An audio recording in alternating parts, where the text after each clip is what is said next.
In this tutorial we're going to cover the GUI, and we're going to go through a lot of the basic GUI that you could find in the tutorial section of Unity's website. I'm going to get into a little more detail than they do, and then I'm going to go over the switch case statement and how that's used. It's another way of branching out.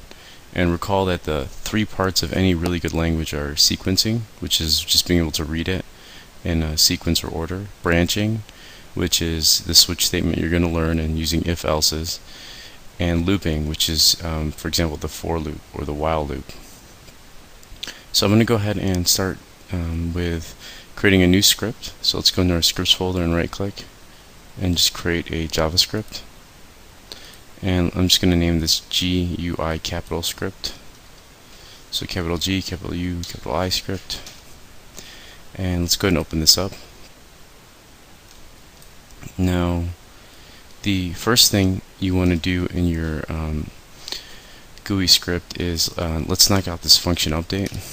Now, any GUI has to be contained within the function on GUI, and that's a pre-made function by Unity. So let's go ahead and type in function, and this is capital O, lowercase n, and then all caps GUI, open close parentheses, and then open curly brace, close curly brace. Now if you want to make a button appear on the screen, and all of the GUI functions, just so that it's clear, they all start with GUI. And then after that, if you want a label, you would write .label. If you want a button, you'd write .button. And so just keep that in mind, that whenever you're doing anything with a GUI, you write GUI all in caps. So the very first thing we're going to start with is a button. So all we have to do is put dot and button. And button is actually a pre-made function within the GUI class. And so whenever you see a word and then there's a dot behind it, the word is a class, which means it is a combination of different functions. And in order to access a function that's located within that class, you have to put a dot. So GUI is a class, and so we're going to use a function that's already created, and that's called button. So button, so just like any other function, you open and close parentheses, and let's go ahead and put a semicolon at the end. Now the button function has two parameters. The first parameter is the size and the shape of this button, and the second parameter is the name. So let's go ahead and write I am a button, exclamation point, or you could write whatever you want in there. Now one of the things you're going to notice a lot whenever you look at anything on the internet is they'll actually use another function within that parameter. So we're going to pass two of these parameters to the button function, so that and again, this button function creates a button on our screen. So let's go ahead and start by just creating a function that already exists, which will create a rectangular shape. So you do that by just writing RECT and then open and close parentheses, because again, this is a function that we're using that's pre-made. Now the rect function, if you want to know about the other types of functions, you can just hit F1, and if you look into the Unity reference, it'll tell you, like, there's all these different types of rectangular functions or GUI elements. So and the rect function actually has four parameters within that it passes, and that's the X, the Y, and then it's the width and the height. So we want the X of our button, so this is just the location of it, just to be 10. Let's try that again. We want our X to be 10, and then we want our width to be 10 as well.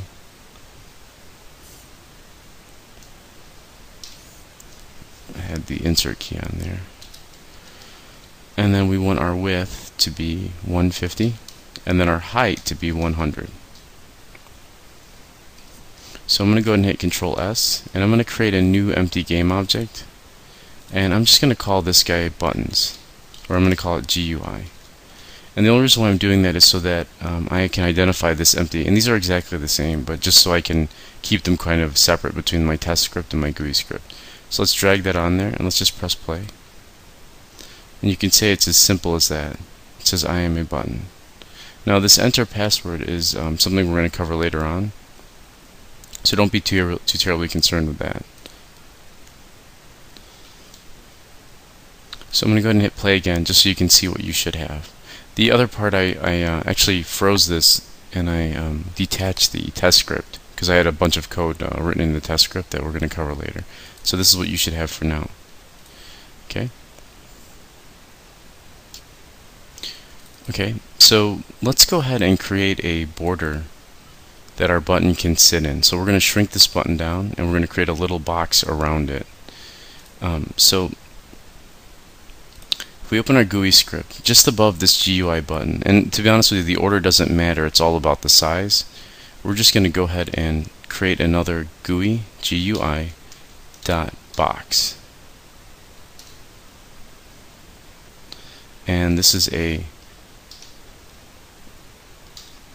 we're going to go ahead and use the GUI.box is the same thing. It has two parameters.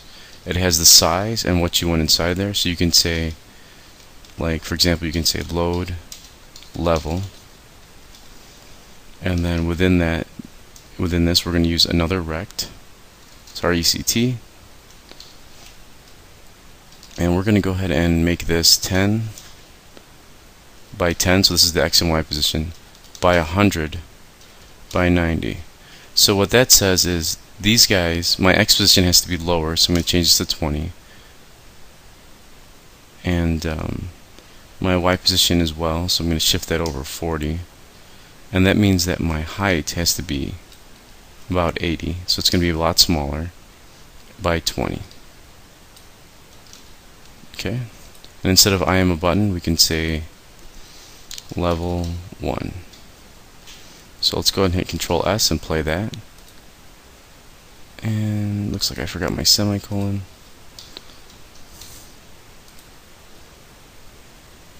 And you can see there's a box now around my load level button. Alright, let's go and just copy this and paste it below it.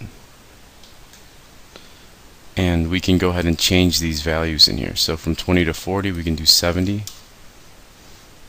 And 80 and 20 is fine, and all I did is shifted it down. So you can see here, if we save it, and we could change 1 to 2, I hit Control S and I press play. You can see now we have level 1 and level 2, and I'll show you how to make these buttons active. It's actually pretty easy. So say we want to make this level 1 button active. Well, all you'd have to do is encase it in an if statement. Now if you remember when we talked about if statements, in order for it to be true, all you have to do is, in order for the statement to run, it has to be true. So if we simply wrap our if statement, or our GUI.button level 1 statement in an if statement, and then we close and do an open and close parentheses, we now have an active button. So for example, we want to say if GUI button level 1 is pressed, we want to print let's say level 1 loaded. Level 1 loaded. Okay. So let's go ahead and hit Control S. Now if I press play, if I hit level 1, notice down here it says level 1 loaded. So you can actually execute code pretty easily just by doing a simple if statement. So it's the same thing for this guy. All we have to do, just sort of to recap, you would just write if, and then you'd wrap this GUI statement within the if statement, and it's just saying if this is true, that if the button is pressed, we want to print